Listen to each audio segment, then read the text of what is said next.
এখানে উপস্থিত আছে থানা বিএনপি, পৌর বিএনপির সম্মানিত নেতৃবৃন্দ, যারা আজকে এই নদী ভাঙনের কথা তুলবেন বা সারা বিশ্বে, আমি মনে করি তাদের দায়িত্বটা আজকে বেশি। সে আমাদের আপনাদের সবারই প্রিয় মানুষ সাংবাদিক ভাইরা, তাদের সবার প্রতি রইল সালাম, আসসালামু আলাইকুম।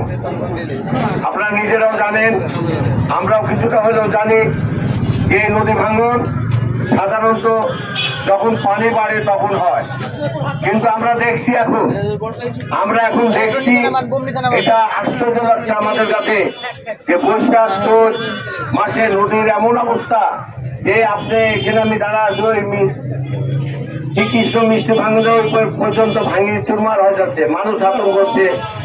দিনে দুপুরে রাত্রে কখন তার বাড়ি ভাঙে যাবে নিরাপত্তাহীনতা তারা ভুগছে।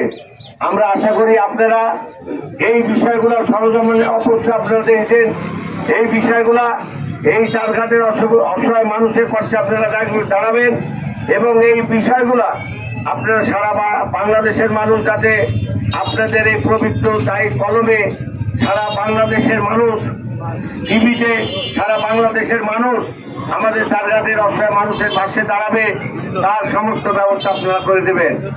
আপনারা জানেন এই চারঘাট বাঘার মানুষ নদী ভাঙনের কবলে থেকে প্রতিশ্রুতি শেষ নাই, সরকার আসছে, সরকার গেছে, কিন্তু এই চারঘাট বাঘার মানুষ নদী ভাঙনের কবল থেকে রক্ষা পায় নাই।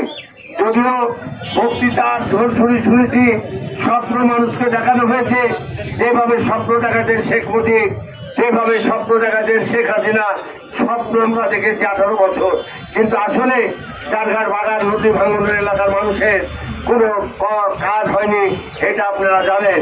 আমি আজকে ইতিমধ্যে আপনারা জানেন আমাদের নেতারা তাদের বক্তব্যে বলেছে, আমাদের এই এখন পানি উন্নয়ন বোর্ডের যে চিফ ইঞ্জিনিয়ার মখলেছুর রহমান সাহেব, ওনার বাড়িতে চারঘাট পাঠিয়ে দিয়ে আমরা তার সাথে সরজমিনে দেখা করেছি, তিনি আমাদেরকে আশ্বস্ত করেছে।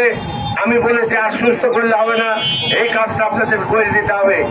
লোকাল কেউ এসেছিলেন, তাদের সাধ্য মতন তারা যেসব কাজগুলা করার দরকার সেগুলা কাজ করে তাদের ডিসির মাধ্যমে যেখানে পাঠানোর দরকার, ইতিমধ্যে এই কাজগুলো হয়েছে। তাদের কিছুটা হলেও আমি ডিসি সাহেবের সিলেন্ডার সাহেবের দৃষ্টি আকর্ষণ করছি এবং তার দোষ স্বরূপ দিতে পারছি না। দুঃখের হলেও সত্য, চারঘাট বলে একটা থানা আছে, পুলিশ আছে, ওসি আছে, এদের কোনো কাজ নাই, এদের দায়িত্বহীনতার কাজ। এরা বিগত সরকারের আমলে যেগুলা করেছে সেইগুলাই করছে। মানুষের কাছে টাকা, পেন্সিলের টাকা এবং মদের টাকা, চোরাচালানের টাকার সাথে এই পুলিশ বাহিনী জড়িত। আমি পরিষ্কার ভাবে বলতে চাই, পুলিশের সাথে 17 বছর যুদ্ধ করে, আওয়ামী লীগের সাথে যুদ্ধ করে এই চারঘাটের মানুষ শিখেছিল। আপনারা দেখেছেন দিনে দুপুরে আপনার এই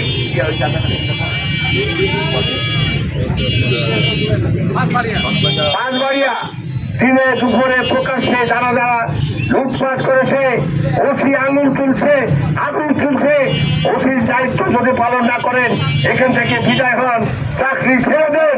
পরিষ্কার ভাবে বলছি, নাহলে চামড়া কিন্তু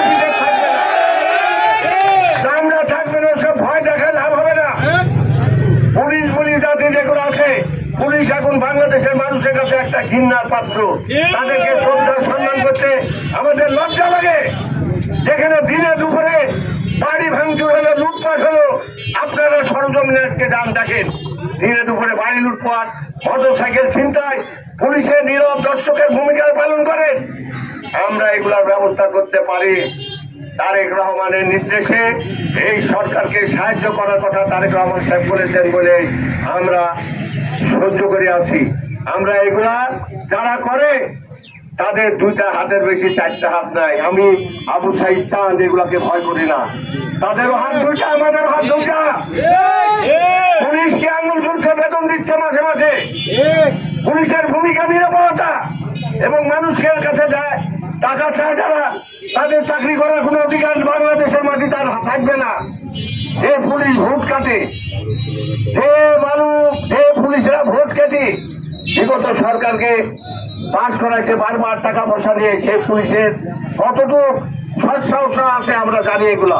অতএব বালু উত্তোলন হচ্ছে অবৈধভাবে, পুলিশ নিয়োগ, রাইতে গেলে ট্রাকের টাকা গুনে আপনারা টাকা নিচ্ছেন, কোনো ভূমিকা নাই আপনার প্রশাসনের কাছে। আজকে এই শেষ কথা, সেদিনকে ডিআইজি সাহেবকে বলেছি, আপনারাও শুনে রাখেন। আপনারা